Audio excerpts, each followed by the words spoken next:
Hello everybody and welcome to the Infinite Dawn SMP episode 4. Today we have already gotten started building this beautiful factory behind me.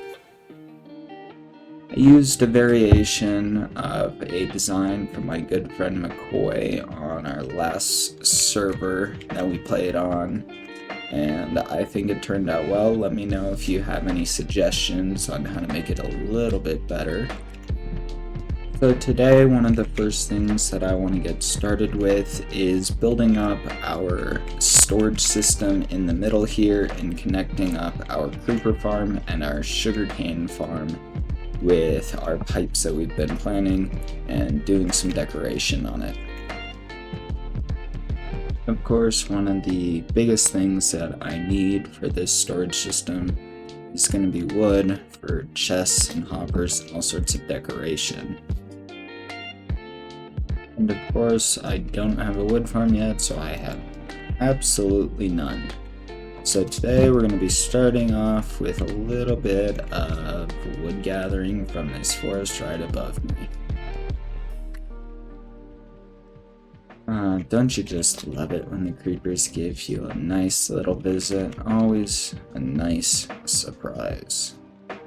Well, that doesn't matter right now because we need to get started on gathering wood. We're going to gather probably about 2 shulker boxes of it, so that we should hopefully have plenty. Might need more, but you know, we'll see. We'll start with that and go from there.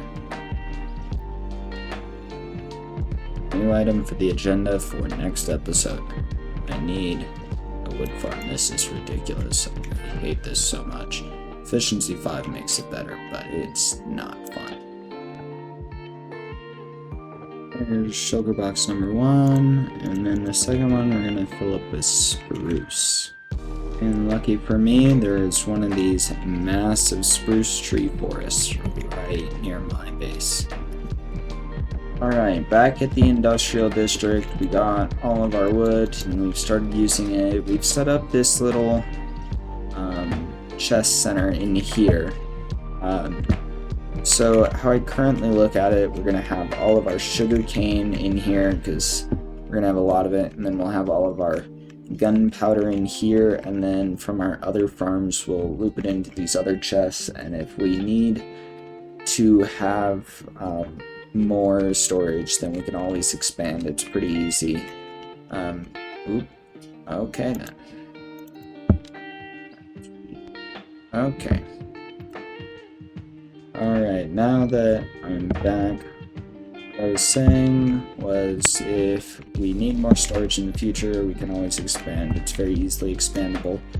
Next thing is we've set up this little redstone system so that when you pop a dropper right in here, anything that goes in there will automatically be dropped out, and then we're going to make a water stream in a pipe. It's going to be a super cool design that comes up over here and goes into this hopper. So that's what's next. I'm going to get the water set up first and then probably work on the design of the pipe a little bit. Alright, we have done a lot of work in between clips, so let me break it down a little bit. So we just created this cool little design with our little redstone system down there, and in this pipe is the water system I was talking about with a bubble column that brings it up to here, and then right here is where the hoppers are that you saw in the previous clip. We built a little bit of a building around this storage system. Also connected up our creeper farm with a little water pipe. Probably have several of these little storage buildings like set up throughout our industrial district just to sort of like space things out. So we'll have like stuff for rockets here. We might have like a resource thing over here where it's like a gun or a concrete maker and like a wood farm and stuff like that. And yeah, we got a ton of plans. We gotta build up all the walls that are just gonna surround this. it's gonna be a pretty cool project once it's finished, but we need to get the farms. The main thing that I wanted to get done in this episode was some mega base progress. The big thing that I wanted to do was bring this whole thing down with the flying machine. So I've got a system created by Raceworks that I'm going to be using. I'll put a link down in the description for the design, but it's very, very complicated. I could not explain it even if I tried. I mean, it's a genius. So, we're gonna get that all set up, and then we're going to just be flattening out the end as the big part of this. The first part is collecting a lot of slime for slime blocks. In the future, we will most definitely have a slime farm in my industrial district, because I've looked at it and I know there's a couple of slime chunks in the area that I've laid out.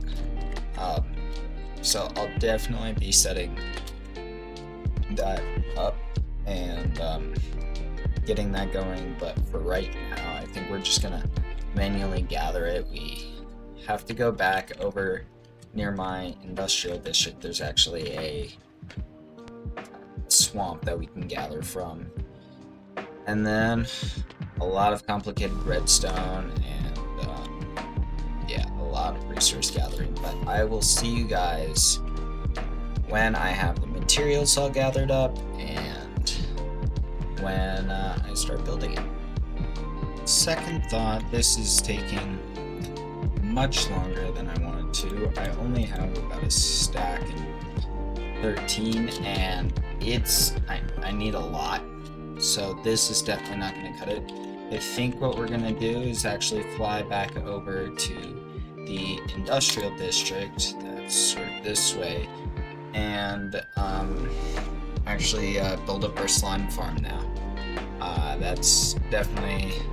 I think that's definitely the move. We have several slime chunks within there, assuming chunk base is right, and yeah, it's just slime farms are pretty crazy efficient, so I'm not gonna worry too much. I might as well get it set up now and worry about everything else later. It's for like 5 minutes now. Oh, there we go. Finally. I got so lost. We don't got it. It's fine, right? Yeah, it's fine. It's fine. We found it. Alright, we have located our slime chunks within our industrial district. We happen to have a double slime chunk, so we'll be able to get twice the efficiency out of this farm. We've finished these first two layers up in here and down in here. I'm using a design created by Waddles. It's a very efficient slime farm, pretty easy to do if you've got a beacon. We got that set up with haste too, so it goes pretty fast. Just a lot of digging to do, but we've got a lot more layers to dig out, so I'll see you guys after that. We've finished the slime farm. I know that was a lot of progress in between clips, but we also built this little storage unit on top with our pipeline, sort of similar to what we have going on over here, and just made it sort of like slime themed. I know the stone isn't the best, but I kind of wanted like a simplistic texture to go with the slime coming out of it. I might change it up in the future, mirror the deep slate thing that we got going on over there, but for now, I'm alright with it. I think it turned out pretty well. This thing is starting to pump out some slime pretty fast. It's super efficient. one more thing that we did in between clips, we've actually decided in the middle I needed an XP farm, a really good XP farm for my pig, because there was a lot of digging. So I created this amazing Enderman farm. It's a one-hit Enderman farm, loosely based off of a design by iJevin in Hermitcraft, and this thing just cranks out the levels. Here, we'll test it real quick. We need to sort of mend our shovel. Let's look at how long this takes.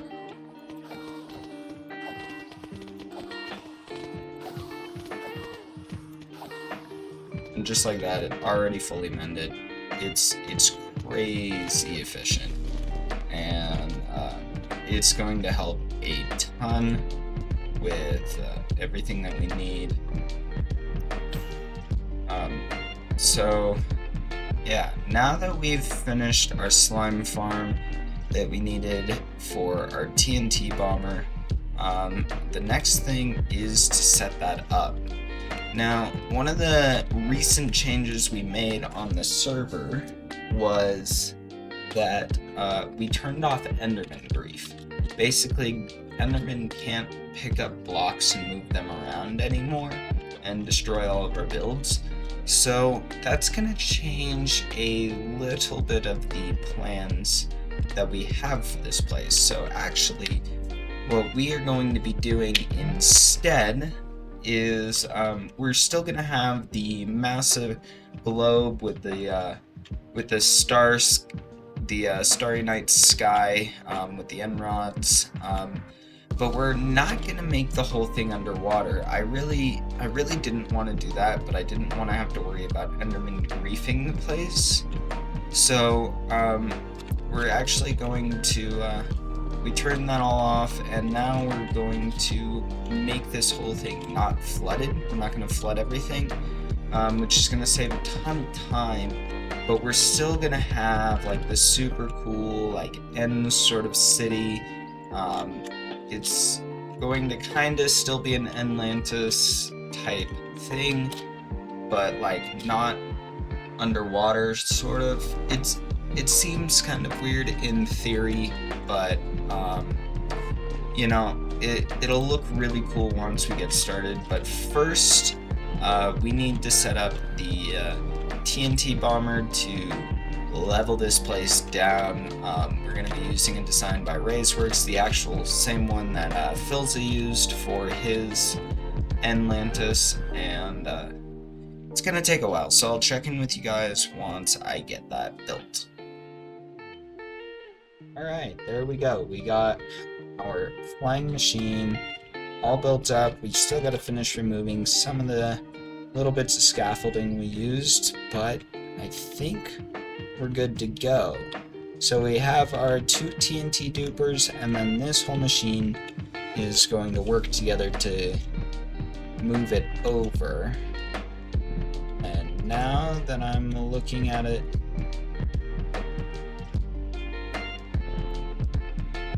okay, so we definitely built this backwards. This needs to be a mirror image of what it is right now. Okay. Love that when that happens. Alright, well, I'm gonna rebuild this and I'll see you guys in a bit. Alright, so we have finished building this. Again, we moved it around a little bit. We had some issues, but it should all be good now. If not, I'll have to rebuild it. But we are going to hit a nice time lapse of the end being bombed. So here we go. Okay, well obviously this is not a flying machine or a time lapse or anything like that. So unfortunately we had some problems where the coral kept breaking and the TNT duping wasn't working. So we think it might have something to do with the server, but I'm not fully sure. So instead, I'm going to leave it at the level that it's at, and sort of do a bit of terraforming to fill in all of these like little pockets and stuff that are in here, and sort of scape over the landscape, and then probably some terraforming to get all of the end gates in an island around it or something like that. But we're going to change our plans a little bit. I know we've been changing plans a lot, but we're going to go with this for now, and if something else changes, I'll let you guys know. For right now, we are actually putting in the beacons that are going in all of these pillars. It's a lot of obsidian mining, but we used our wither skeleton farm to get 40 beacons for all of these towers, and we also have all of the iron from our iron farm to power all of them. So for right now, we're just going to be setting all of these up. I'm going with purple on this stained glass right now to cover up the tops. I might change it a little bit if I need to, if I want some diversity, but until that time, we're going to go with purple for now. As for future planning, we have to do something about this entrance, so I'm definitely going to terraform in this chunk that's sort of missing here, for sure, and then I'll have like one of our buildings be there, around there or something for the entrance. For the end gateways, something I haven't fully worked out yet, but I think that they're each gonna have like their own little tower with like a spiral staircase inside, matching. They're gonna have matching towers, and then maybe like some sort of rope bridge type thing going between them to sort of tie them all together. But I'm not sure. We haven't fully worked it out yet. We'll definitely have a tower in the middle for this. We'll do maybe some decoration to the end, to the obsidian pillars, but I'm not sure yet. Still a lot of details that have to be worked out, but for right now, we're just going to get going with all of these beacons. Alright, we've gotten most of the pillars done with all 5 beacons, only 4 more left to go. I will say, it is starting to look pretty sick with all of those beacons coming out. Like I said, I might change up the colors just a little bit, but now I'm just gonna stick with the purple. And I actually don't have enough beacons or iron on me to finish these. I'll only be able to finish 2, but then we're gonna go use our wither skeleton farm and grind out a couple more beacons. Sometime we finished all the beacons, looking pretty sick. We got all 5 with our all 5 effects that we want, or 6 effects, sorry. And we've also taken a little bit of time cleaning up the end a bit. So right now we're actually underneath dewdrop space. They're like right above my head in that area. You can't see their name tags right now, they flew away. But something I want to start is I want to see how many things I can take from dewdrop space and store them in here before she notices. So we gotta create like a little entrance and exit to this, a little secret entrance and exit. Then I know she watches the videos, so this might not last very long, but we're gonna try this out. Alright, so first thing, we got this shulker box. I don't think she's noticed yet. We're doing good so far. Doing really good right now, and a major heist progress.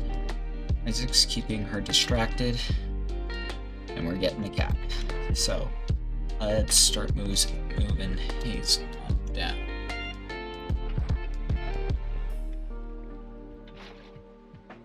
We're gonna have to fill in this tunnel, but we gotta move quick, so I'm not too worried about it right now.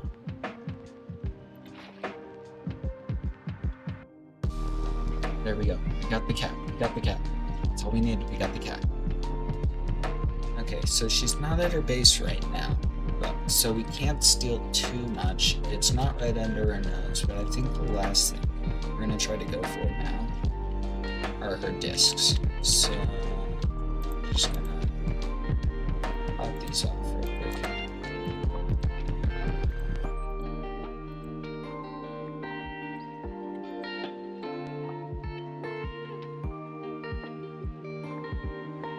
We're gonna remember to our secret little hideout. Alright, unfortunately, Dewdrop has not been on anymore, so it's kind of difficult to try and take her stuff without her noticing. So we're gonna leave it with these couple things for now. We'll see maybe if we can get away with it next episode. But for now, that's all we have time for today, so thank you so much for watching, and I'll see you guys next time.